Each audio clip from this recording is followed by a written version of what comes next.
Congressman Blake Moore for 5 minutes. Also, thank you, Chairman Bentz, Ranking Member Huffman as well, for the opportunity to join you today. It's always great to be back in such a productive environment here. Natural Resources cares about solving problems, and I appreciate the work that you do, Chairman. I am grateful to testify on behalf of my bipartisan legislation, the Modernizing Access to Public Waters Act, or the MAPWaters Act, which I've introduced alongside Representatives Fulcher, Dingell, and Panetta, who are co-leading this important legislation with me. Last Congress, as a member of this committee, I was thrilled to work with you and the other colleagues in Congress to pass and enact the MAPLand Act with overwhelming bipartisan support. That law directed federal land management agencies to digitize and standard mapping records so that Americans can use standard technology to access critically important information about how to access our public lands.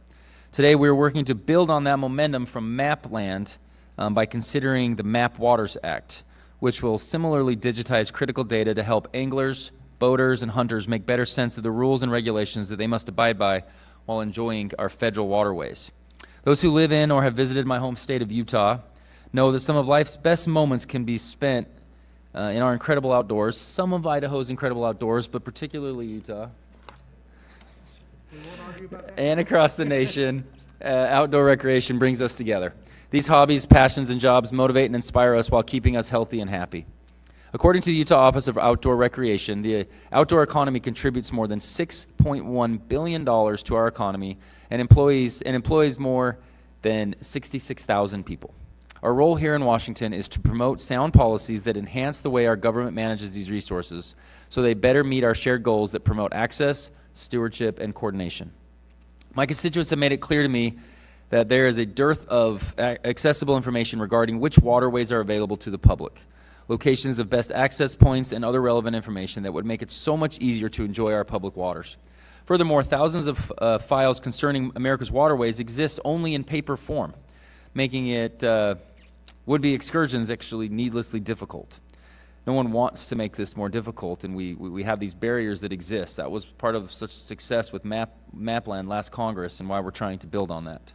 The MAPWaters Act, similar to MAPLand, addresses these challenges by standardizing publishing data and information online so Americans can use standard technology to access critical information about public waters. Our aim is to help tourists and families understand which waterways are open, where propulsion restrictions might be imposed, the types of watercraft allowed, the location of fishing restrictions, and much more. Not only will this information help support our nation's nearly $800 billion recreation economy, but it will also promote principles of good management and stewardship by promoting cooperation and coordination between the federal government and state natural resource agencies, the technology companies that exist in this space, geospatial data companies, experts in the fields of data science, analytics, research, and more.